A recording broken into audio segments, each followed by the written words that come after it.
Hello and welcome to this week's video. I'm going to be doing something a little bit different. So here's my Cricut. We're going to start a new project and we're going to go down to the bottom to upload, and we're going to see some Confessions of a Paper Addict cut files that I have.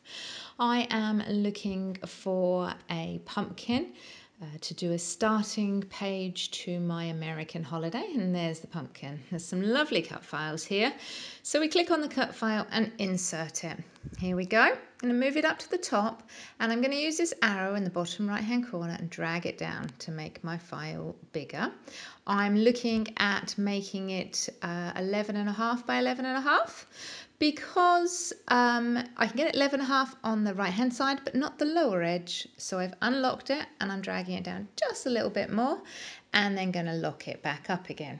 Now that is the size I want. And I'm just going to go to make it here just to double check that this is basically going to fill up the page. Absolutely gorgeous. So now we are going to look at making this pumpkin into a shaker. To do this, we're going to go up to the right hand corner and hit duplicate so that we have two copies of exactly the same size cut file. Now I'm going to change this one because I want to make this one into my foam insert or make it out of card to make the center of the shaker. We went down to the bottom and hit contour, and now we're going to take away some of the elements that I don't want this to cut. So I don't want it to cut all the fancy stuff in the leaf here. I won't want it to do all of the inserts in the pumpkin, but I am going to need to do some of them, and only because I need it to cut the edge. I want to cut an outside edge. So I'm going to get rid of the rest of the leaves and just a few elements. So you can do this like I am here, moving my mouse over, and as I move it over, it highlights sections of the cut file, and you just click them to turn them off.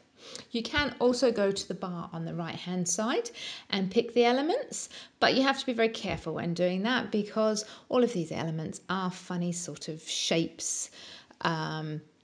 And of course, I'm not going to be able to work out which one's the right one until I click on it. So the easiest thing is just to hover over the image and click the ones that you don't need. So I'm just double checking which ones have the edge on them. So if I need a little bit of the edge, I'm going to keep it. And it looks like for the majority, most of these bits I'm going to have to cut out as they are.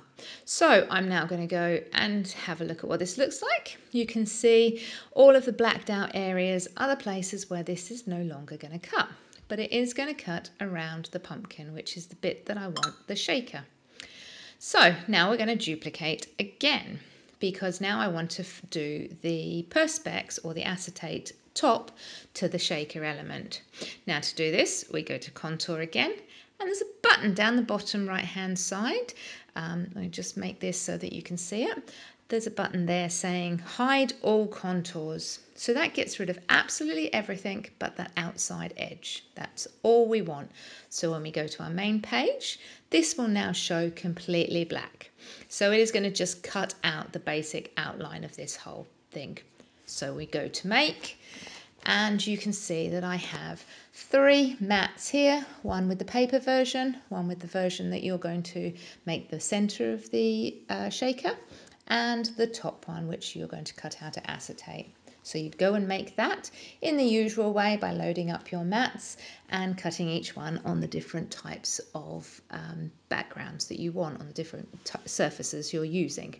So we now have cut the full cut file on paper.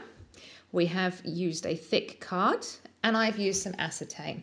My only problem with this was I didn't have a piece of acetate big enough.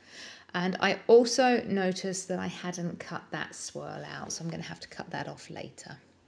So I thought it would be nice to use some Shimmer's Jilted Jade paint on this piece of card to give emphasis to my leaves. So this is going to add another colour to our page here. So what I am planning on doing is putting the pumpkin onto a orange 12 by 12 piece of card, and then putting the shaker on top. So rather than backing these leaves, which you could do with paper if you wanted, I just thought it would be quite nice to use this Shimmers paint to add that element to it.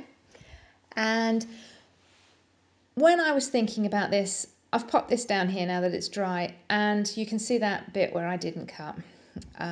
So I'm going to have to cut that and leave that free when I stick this down, because there's going to be no backing behind it.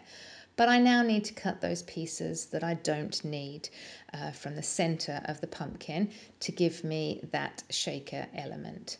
And I've cut some of it. You've got to be careful because, of course, the more you cut away, the more flimsy the shape is going to be. So I've cut those, and I'm sort of cutting them quite wide away from the edge so that I can go and trim those up once I've got this major bit out, which was proving to be a little bit of a pain. So now I'm just going to trim up the other little bits that I don't want and just clean it up. Of course, these will be behind the black paper or the black card when I do put it down, but of course each little bit of this is going to stop my things from moving about. So now that looks good, although the only problem is that when I put this down on an orange piece of card, you are going to see this card.